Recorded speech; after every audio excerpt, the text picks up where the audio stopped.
Hello, welcome back to the Cricket Nerds. It's just me today, and I'm going to be talking about the RCB versus Mumbai Indians game in the WPL, and I'll also talk about the England versus Bangladesh match, the third ODI. It's a bit of a dead rubber, but I'll talk about it anyway because it's England and I support England. But looking at the Women's Premier League, which I say this at the start of every single video at the moment, I'm really enjoying it. And it's brilliant. It's surpassed every expectation that I think anybody had for it. We thought it would be good because it's, all the kind of the most world-class players gathered into one tournament, which is always going to be a good thing. But so far, it's been absolutely awesome. Except for if you're an RCB fan, then it hasn't been so fun because RCB, I thought they got off to a decent start because they had Smriti Mandana and Sophie Devine opening, who they got off to a decent start. I think they got 39 off the first 4 overs or something before Sophie Devine went out, and she got 16 at a fair strike rate. So I was like, things are going okay. And then Disha Kasat got out for a 2-ball duck. And then I was like, okay, things might not be going so well. And then it kind of just, RCB did RCB things and they just completely capitulated and fell apart, which was it was a shame to see. But yeah, then they ended up posting a relatively subpar total of 155, which I thought it was below par, definitely, but I didn't think it was like an absolutely terrible score. But Mumbai Indians, once again, they proved that 155 was not even scratching the surface on the track today, because they chased it down in 14.2 overs. It was unbelievable. So before I talk about the Mumbai batting, which is kind of the main story, I've got to say that the bowling of Mumbai was really good on the whole. The 2 stars of their last game, who were Sciver-Brunt and Izzy Wong, in my opinion, as well as some others, obviously, but those 2 got them off to a really good start.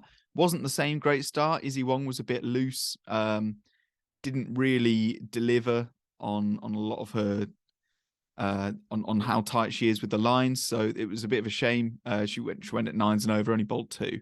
And Sciver-Brunt was, more expensive. Did pick up a wicket, but yeah, it was not a great performance. But the others really stepped up. Hayley Matthews with her off spin was absolutely brilliant. Picked up 3 essential wickets and only went at 7 and over. Saika Ishak got the first 2 wickets and she went at only 6.5. And Amelia Kerr was also really good. So the bowling attack of Mumbai is really impressive. And that's the reason that I think a lot of people, obviously it's only 4th game in, but a lot of people have been saying Mumbai look like favourites because the squad balance is really good. They've got obviously an amazing bowling attack, and they've got a lot of all-rounders, and the batting is unbelievable. Because Hayley Matthews,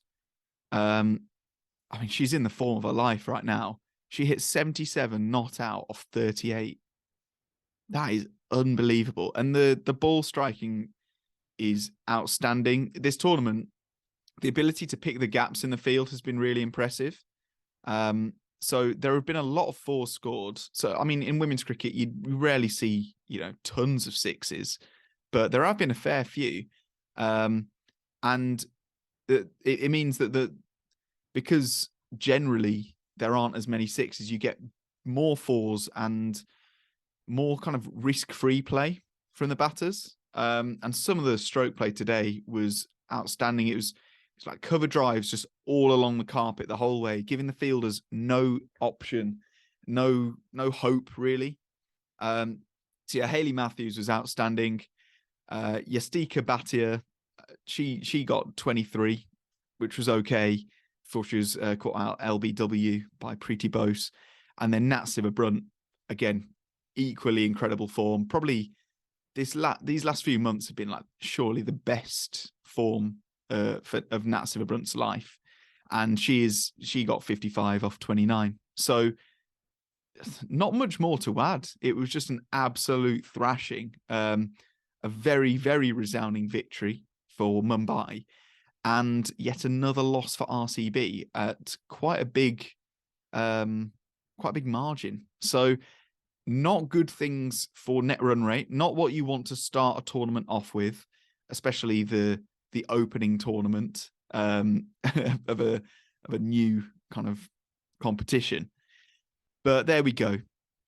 So moving on to Bangladesh versus England. I'm only going to briefly skip over this because it was a very, very well played game by Bangladesh, I thought.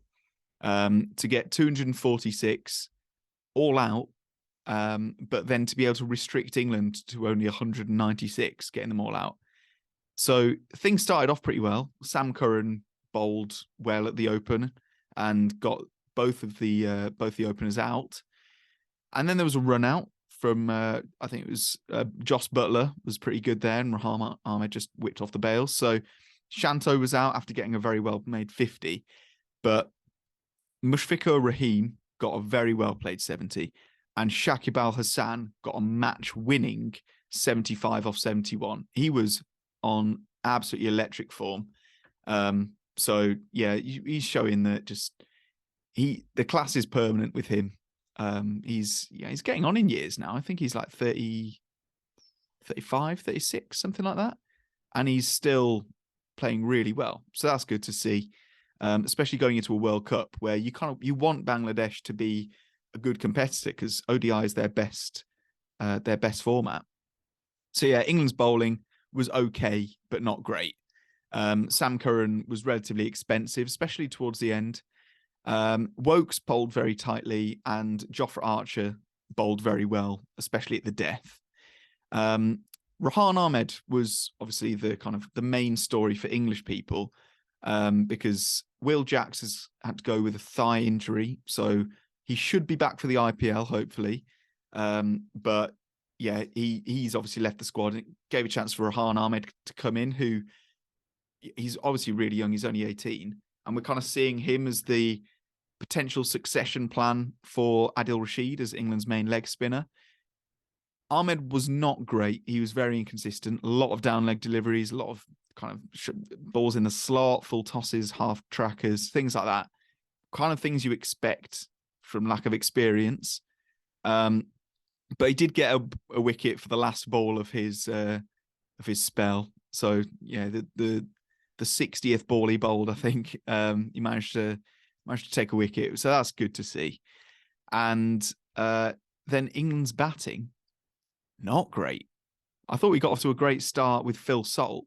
And we looked good. But Shakib Al-Hassan just ripped through us. Ebadot Hossain, I thought he bowled brilliantly. And other than that, it was a case of a lot of England batters getting starts, but then not being able to do anything with it. Particularly Sam Curran, I was disappointed by. As a Punjab Kings fan, obviously I'm extra invested in Sam Curran doing well, but the application just doesn't seem to be there. Like, he fought really well to get himself into the 20s, took himself 40 odd deliveries, and then he just really soft dismissal spoons on up to long off. So yeah, still a lack of, I don't know, is it match game awareness? What is it? Let me know in the comments what you think. But yeah, that was about it. I'll just have a look, see if there are any Cricket Nerds questions that I'm going to pick up.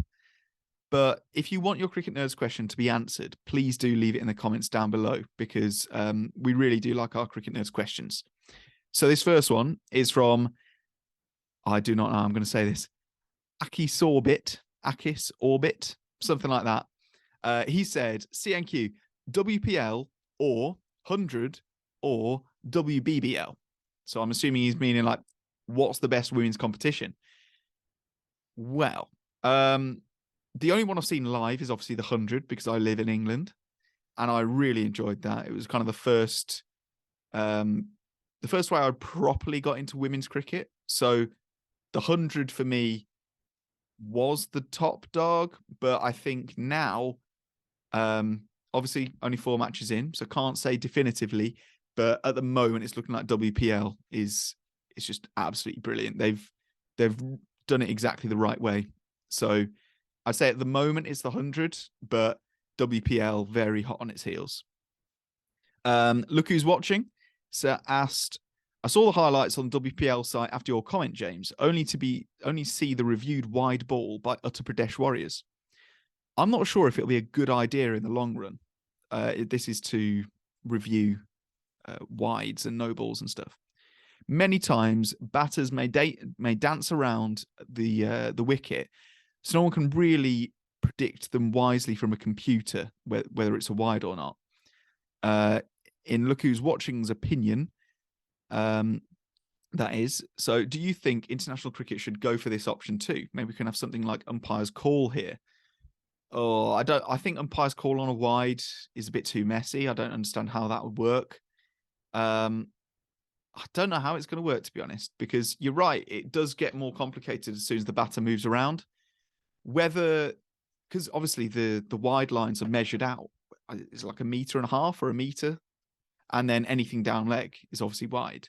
So maybe that'll be how the computer works it, and how the third umpire has to judge it is if the batter moves from where they took guard. So that can be the kind of first test, is like, are they taking guard on Midland leg?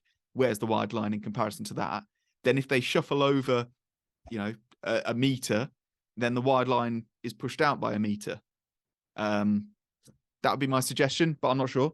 If anybody else has any good suggestions or any opinions on reviewing wides, let me know. Because I also think it's interesting how they're going to be reviewing no balls, because I still don't know what a waist is. Like, where's the definitive line on somebody's body that the waist is? How do you know for certain on a camera whether it's a waist high no ball? That's an interesting one. That's all we've got time for. Please send in your Cricket Nerds questions. Really enjoy answering them. Enjoy contacting you and having the chats in the comments. If you liked this, leave a like and subscribe. If you want to see more WPL content, let us know, because at the moment I'm really enjoying it. And at the moment we seem to be doing daily stuff. So if you're enjoying that, don't forget to subscribe, because you've got to help us grow. Thank you so much for watching. You can follow our social medias. It's in the link tree down in the description. And I don't think there's anything else. So goodbye.